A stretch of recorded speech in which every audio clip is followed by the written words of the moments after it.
Good afternoon, everyone. We are here today to talk about Arizona's approach to English learner instruction, and thank you for coming.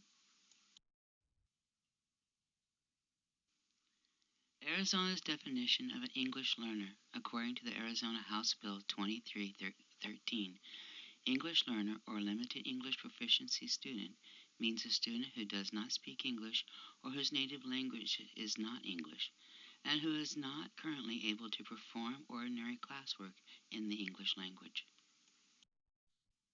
Currently, there are 103,313 ELL students enrolled in the pre-K through 12th grade in Arizona. The top five native languages of ELL students are Spanish, Arabic, Swahili, Navajo, and Vietnamese. This is according to the newamerica.org. Structured English immersion used in Arizona, and the distinctions from sheltered English instruction. Structured English immersion are used in several models in Arizona. It is required that a student starting the program must have 4 hours per day of English language development. This is taught in small groups in elementary levels. If an EL student has been in the program for a second year and is an intermediate or high school level student, they have two 90-minute blocks of time allocated to grammar and reading. On the other hand, sheltered English immersion or structured English immersion, no subject matter shall be taught in any language other than English, and there is no scaffolding from their native language or culture to the new one they are obtaining. Arizona's language development approach. Principle 1. Asset-based behaviors and expectations. Provide opportunities for all students to demonstrate their skills, worth, and contributions. Systems and programs line up with asset-based activities and give opportunities the ELL students need to be culturally and linguistically supported. Principle 2. Integrated instruction in disciplinary language and content.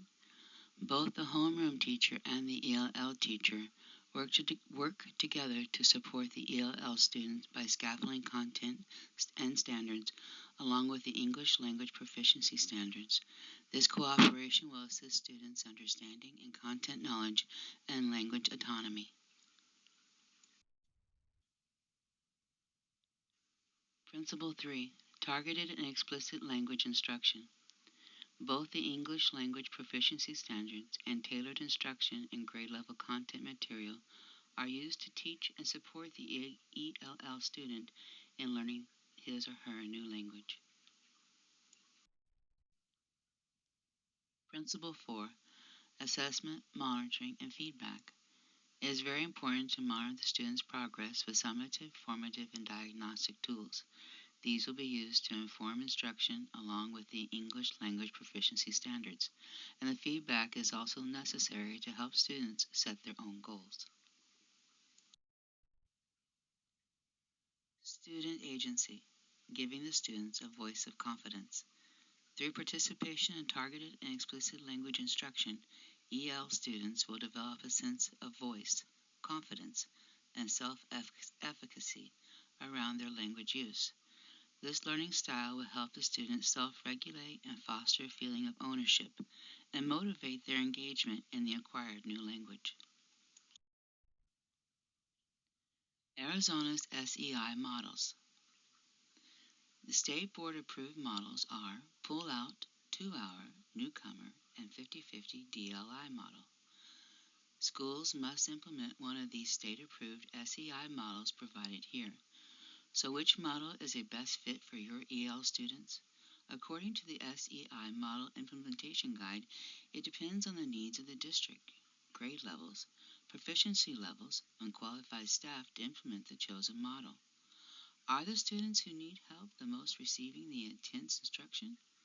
Are EL students able to participate equally and meaningful in the school's courses? Would a pull-out be helpful or hurtful?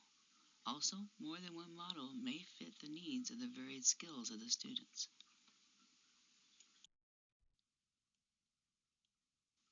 Process used to determine if a student is in need of an EL program.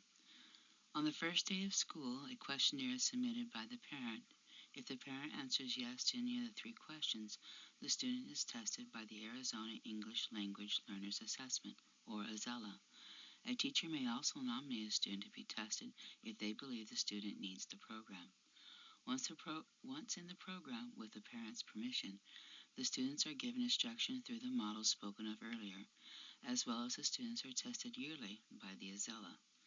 Parents have the right to deny their children ELL services if they choose to.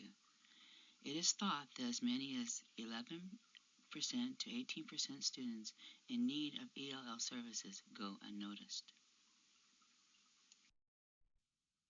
Testing accommodations available to EL students while taking the AZELA. Universal Test Administration conditions include testing in a small group, one-on-one, or in a separate location, being seated in a specific location within a testing room, or being seated at special furniture, having the test administered by a familiar qualified test administrator, using a special pencil or grip, using devices such as glasses, contacts, magnification, special lighting, or color overlays that allow the student to see the test, using devices as hearing aids, amplification, hearing assistive technology that allow the student to hear the test administration, wearing noise buffering after the scripted directions have been read, repeated scripted directions from the test administration directions as needed, answering questions about the script directions from the test administrator directions and or the directions that the students read on their own as needed, reading the script directions for the constructed responses or extended writing questions as needed.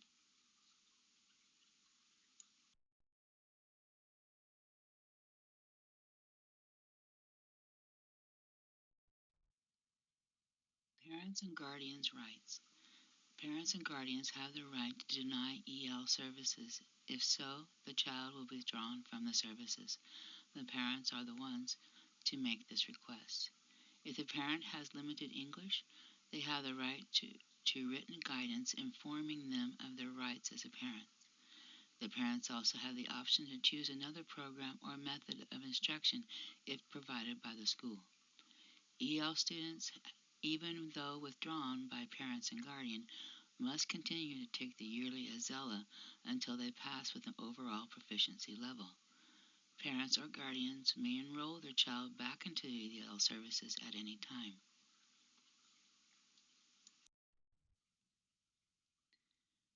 Thank you for your time. I hope this information is helpful to you and your students. I hope you have a good day. Bye.